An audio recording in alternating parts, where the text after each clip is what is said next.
What if events had unfolded differently? What if there was a multiversal war that broke out in the MCU? If you haven't been following the channel for the past 2 months, you may know that some What If videos have been leading up to a massive event that has been brewing in the distance. Ever since I did What If Tony Stark was in the TVA, some of these What If stories have been connected, leading up to a custom massive event that I have been planning for some time. I will create a playlist of these videos for you to watch in order to know what you could have missed out on. That being said, I did want to give a massive shout out to everyone who has been supporting the channel recently, and the amazing comments I've been getting with the animated videos. Help me by making more content and more animated what ifs. Consider signing up for my Patreon at only $1 a month. It's only $1 to sign up. If you can do that, it really goes a long way, and it helps me continue to make more videos such as this one. But let's get into the video, my fellow watchers. Years ago, I witnessed a rather controversial and destructive war, which broke out amongst the realities, the Multiversal War. They called it, in this war, the He Who Remains. Of the various realities had suddenly realized the existence of the multiverse, and they intended to use it to their advantage by attacking each other. Spearheading this attempt was the mighty Kang the Conqueror. This is a story that tells another destiny, another multiversal war breaking out of the blue.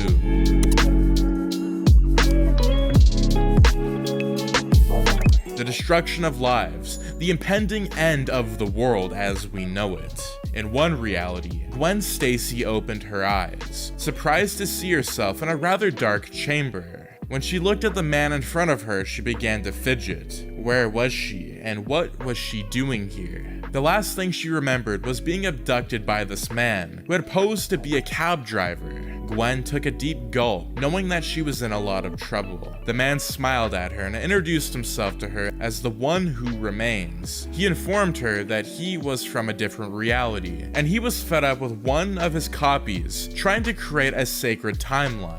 He missed the days of war and sought to revert the multiverse to the chaotic state. Gwen did not understand what he was saying, but she managed to ask why he needed her. He Who Remains said that to wake up the other copies and begin the war, he would have to branch several timelines, which would cause a several rift, allowing the timelines to change and the war to happen. Abducting Gwen Stacy from her particular timeline was one step closer to victory on his end. Gwen pleaded that she just wanted to go home. He Who Remains noted that strangely her fate was different in several timelines, but they almost had similar patterns. It was either she was the lover of Peter Parker, or she was a fling of Peter Parker, the later having fallen in love with Mary Jane. Despite all his revelations, Gwen still wanted to go home. He Who Remains immediately noted that in her reality, she was just a fling of Peter too, because he was in love with Mary Jane, and intended to change that. He looked at Gwen Stacy and immediately laughed, noting that she was going to help him fulfill his purpose. As he made the statement, Gwen gulped. If you recall correctly, there was indeed one reality where Tony Stark had been abducted by the Time Variance Authority after he accidentally killed Captain America in Civil War. In that reality, Tony Stark had successfully escaped the TVA, but later partnered up with Mobius and Hunter B-15 to find a way to end the impending multiversal war. They had not given up their fight. The trio discussed trying to figure out a way to prevent the multiversal war that they knew was coming. Tony, who was not well versed with time travel matters, remained silent as Mobius and B-15 brought out a lot of theories. As they spoke, Mobius immediately gasped. The gasp caught Tony's attention. He questioned Mobius immediately. Mobius noted that he had found out about the multiversal war through visions inspired by a celestial being. Of course, the celestial being was I, the Watcher.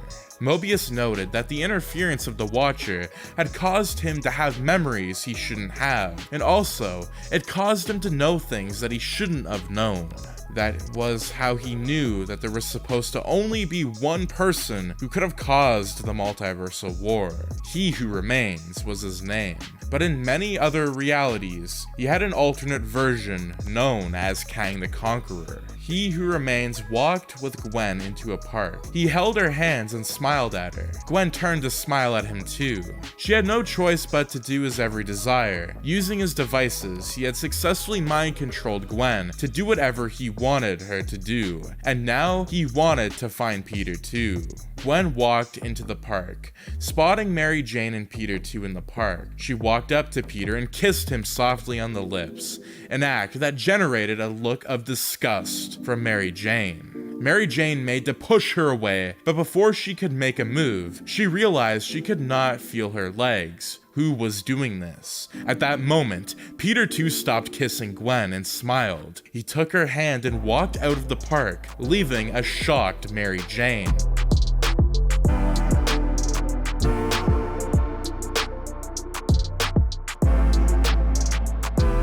From his hiding spot, He Who Remains began to laugh as he knew that he had successfully branched the timeline by ruining Peter two's relationship with Mary Jane in this timeline. He had successfully changed the entire timeline now, and he had more timelines to change. Tony, B-15, and Mobius continued to discuss a way to find He Who Remains. However, as they discussed, they realized that there was absolutely no way to track such a celestial being. At this point, they needed a miracle to be able to prevent the impending doom that the Multiversal War would bring. Suddenly, a star-like shaped portal opened, and the trio found themselves getting sucked into the portal. They fell through a huge wave of space-time before finally landing on safe ground. They discovered that they were in New York City's Sanctum Sanctorum, a place Mobius confirmed was reserved for wizards. This was the place that housed the powerful Time Stone. B-15 continued that they were still in the same year, but different universe. It meant that whoever transported them here had the ability to bridge the gap between the multiverse. That was indeed so much power for one person. They were shocked to see a teenage girl step out of the shadows. She confirmed herself to be America Chavez, a girl who had the power to open portals to different universes. However, her abilities were limited to the timeline she operated within. Therefore, she could not access other realities, but she could access other universes. But that was not the only surprise they had received, for as they looked, they suddenly realized someone else had stepped into the room. He seemed young with a red and black costume.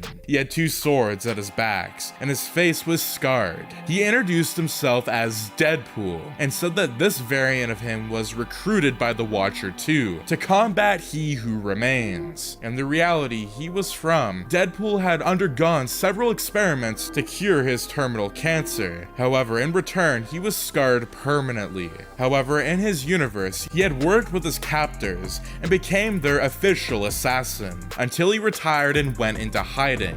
He only wore the mask again when he was recruited to save the world. This was a sort of redemption for him now. America explained that her abilities allowed her to reach the Watcher, and she got wind of the Multiversal War incoming. Thus, with the help of Deadpool, she had mastered her abilities enough to get an extra help, and now they had work to do. When Mobius asked what the plan was, Chavez noted that He Who Remains was traveling from reality to reality and was changing the timelines fast, thus waking up other versions of himself. If Kang the Conqueror awoken, then the Multiversal War would happen, and time itself would be in jeopardy. Tony asked them if they had a plan, and Chavez noted that while she had a plan, it was a rather dangerous one, and to achieve her plan, she would need to go to Asgard. Tony immediately recalled that as of this moment, during the events of his fallout with Steve Rogers, Asgard had not been destroyed. B-15 had filled him up on the future destruction of Asgard. Anyway, that was a matter for Thor to worry about. Right now, they needed to get to Asgard and get help. Deadpool noted noted that there was one more person that the Watcher needed on their team, and he would have to travel to another universe to get that person. Thus, he would partner with B-15 and Mobius. With a sign, Mobius agreed to do what seemed like a completely dangerous plan. He who remains sat on his chair at the end of time, crossing his legs as he sat on his throne. As he sat, he began to imagine the numerous things he could do, destroy the timeline. Several ideas came to mind, and he could not wait to try out each one. It was then I, the Watcher, began communicating clearly with him. I clearly asked him why he was doing all of this. Other variants of him were happy with the piece that had existed. However, he noted that this piece was only a shard, delaying us from reaching the inevitable point. He was of the opinion that the Multiversal War would still happen, and every attempt to delay it was just useless. He was trying to bring it to the past. It was at this moment that I knew that the one who remains on this reality was officially a certified sociopath, as the humans would say. Recall that in one universe, Peter 3 had been greatly affected by the death of Gwen Stacy, and thus he eventually became Spider-Carnage to avenge her. Eventually, with the help of Uncle Ben from another universe, he was saved. Very bad time, but in this dimension, I'm here for you. And no matter what, I love you.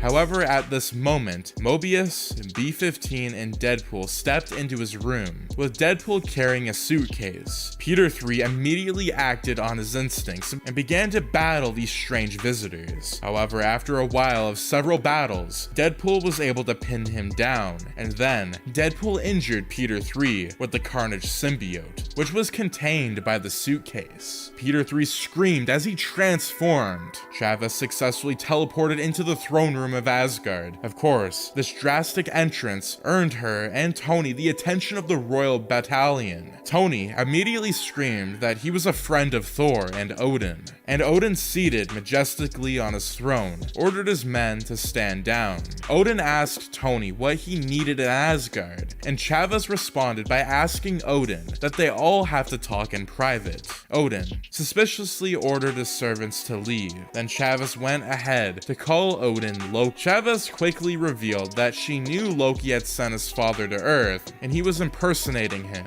She also noted that while they needed Thor's help, he was far too away to assist, thus they needed Loki. Loki moved his chair and considered all this girl had said. He considered having them executed, or even throwing them in the dungeon. However, this girl's ability fascinated him. Loki was going to see what she wanted. Chavez turned to Tony and noted that he needed to gather all of the technology he could gather. When Tony asked why, Chavez noted that they were going to meet the gatekeeper of the Bifrost now. When Loki asked why, Chavez noted that there was a powerful celestial being they needed to see, and he had the power to grant any wish they brought to him.